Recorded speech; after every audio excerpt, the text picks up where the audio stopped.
Mais tu sais qu'il faut savoir qu'à l'époque de ma grand-mère, c'est-à-dire dans les années 30, Ouais. ce qui était tabou, c'était d'être enceinte. Ah bon? Et donc, il fallait cacher son ventre. Et pas d'être ménopausée? C'était tabou. Alors, Je pense que c'était un peu C'est ça, tabou Brigitte, elle a aussi. vu le loup. bah, tu montrais pas toutes ces histoires. Mais c'était parce que c'était un peu. Oh, ouais, tabou, c'était pas tabou. d'être Tabou, enceinte. c'est pas le... Ah, ça se cachait, tu comprends? Ça se cachait. Le ventre rond se cachait. Mm. Non pas d'être. Ouais, d'accord. Je vois. C'était pas tabou d'être enceinte, mais tu cachais ça. Bah, c'est des. Ah, c'est simple, c'est une maison d'édition euh, créée par une bande d'amis très soudée. Et parce que parmi ses amis, beaucoup aiment les livres. Moi, par exemple, j'adore les livres, je sais pas vous. Oui. J'adore la matérialité des livres, surtout la tranche, la couverture, la texture. Hein. Par exemple, celui-ci à Brest, du collectif Auton, j'aime beaucoup. Alors là, c'est très simple, c'est moi qui l'ai trouvé. Alors je marchais dans la rue comme ça et je pensais à notre projet d'édition et je cherchais un nom. Et au début, j'avais Toutoun, parce que Toutoun, c'est le nom de mon chien, voilà, un cocker. Je ne sais pas comment on l'a trouvé d'ailleurs. Bon bref, de toute façon, Toutoun édition, ça marchait pas. Alors, Cause perdue m'est venue. Ça m'est tombé dessus. C'est bon, j'en ai tout de suite parlé au reste de l'équipe et bah, ils ont trouvé ça génial.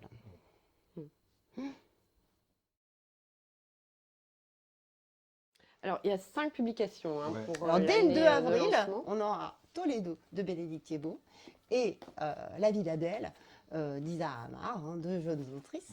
Et ensuite, on va enchaîner avec, en septembre, une publication de Gwenaëlle David qui s'appelle Je ne suis pas une libellule. Et d'ailleurs, c'est très vrai, je le connais, il n'est pas du tout une libellule. Et on va enchaîner ensuite, si on peut dire, avec une publication de François dès le mois d'octobre qui traitera du mépris. Ouais. Et c'est une manière un peu particulière de l'envisager, puisque c'est la version pronominale du mépris. Je me méprise, tu te méprises, il se méprise, nous nous méprisons, vous vous méprisez.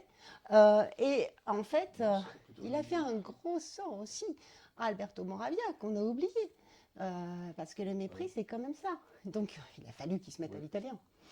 Il a travaillé le texte original. Ça a été tout un travail pour lui, sans doute, parce qu'il était quand même pas italianisant hein, au départ. Voilà. Jaune. Le jaune. Jaune. Ah oui, clairement le bleu. Un aspirateur, sans hésiter. Hein. Un aspirateur, Roventa.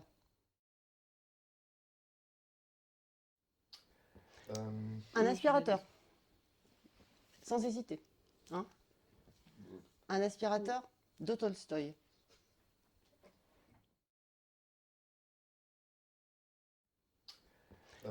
Un aspirateur, sans hésiter. Hein. Un aspirateur de Tolstoï.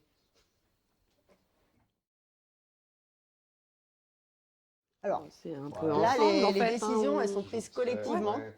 Et ça, c'est très important, cette dimension collective de la décision. Et comme je le disais, Cause perdue est issue d'une équipe, d'un collectif au départ. Et c'est le collectif Auton. Hein. Donc cette dimension collective de la décision, elle est vraiment très importante. Cette horizontalité.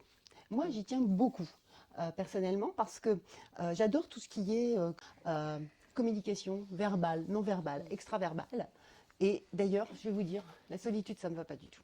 Et d'ailleurs, quand j'écris, parce que moi aussi j'écris, j'ai quand même publié 3 livres aux éditions Gallimard, hein, et j'en écris en ce moment, hein, pas de cachotterie. Et en fait, j'écris beaucoup en bibliothèque, et même en bibliothèque universitaire.